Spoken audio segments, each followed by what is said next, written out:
உலக எம்ஜிஆர் பேரவை நடத்தும் மக்கள் திலகம் பாரத ரத்னா டாக்டர் எம்ஜிஆர் அவர்களின் 108வது பிறந்தநாள் திருவிழா கம்பன் கலையரங்கில் நடைபெற்றது. புதுவை எம்ஜிஆர் பேரவை, விழுப்புரம் எம்ஜிஆர் பேரவை, கடலூர் எம்ஜிஆர் பேரவை இணைந்து உலக எம்ஜிஆர் பேரவை நடத்தும் மக்கள் திலகம் பாரத ரத்னா டாக்டர் எம்ஜிஆர் அவர்களின் 108வது பிறந்தநாள் திருவிழா புதுச்சேரி கம்பன் கலையரங்கில் நேற்று பிரம்மாண்டமாக நடைபெற்றது. விழாவிற்கு உலக எம்ஜிஆர் பேரவை நிறுவனர் ஒருங்கிணைப்பாளர் முருகு பத்மநாதன் தலைமை தாங்கினார்.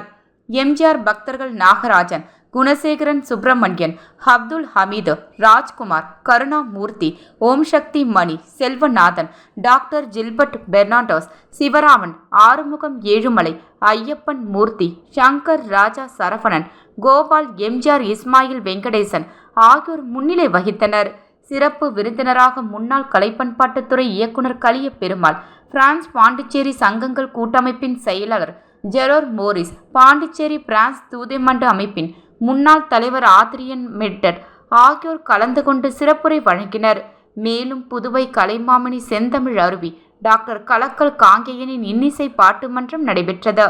பாட்டு மன்றத்தின் தலைப்பு மக்கள் திலகத்தின் நிலைத்த புகழுக்கு பெரிதும் துணை நிற்பது காதல் பாடல்களா சமூக பாடல்களா என்ற தலைப்பில் காதல் பாடல்களை என்று மெல்லிசை வாணி புதுக்கோட்டை திருமதி கிலோனா அவர்களும், சமுதாய பாடல்களை என்று வேடந்தாங்கல் இளையரசி திருமதி உமா அமரநாதன் ஆகியோர் பேசினார்கள். மேலும் புவனகிரி அழகு சுந்தரம் என்பவரின் ஆடல் பாடல் நிகழ்ச்சி நடைபெற்றது. நற்றமிழ் நவரசி முனைவர் பூங்குழலி பெருமாள் அவர்களின் கவியுரை நிகழ்த்தினர். விழாவில் எம்ஜிஆரின் பாடல்கள், நடனம், பரதநாட்டியம், ஆடல் பாடல்கள் நடைபெற்றன. வீர விளையாட்டான மாமல்லன் சிலம்ப குழுவினரின் வீர விளையாட்டு பொன்மனச் செம்மல் அறக்கட்டளை குழுவினரின் சிலம்பாட்டம் நிகழ்ச்சியும் நடைபெற்றது. முடிவில் காதர்ஜி நன்றி கூறினார்.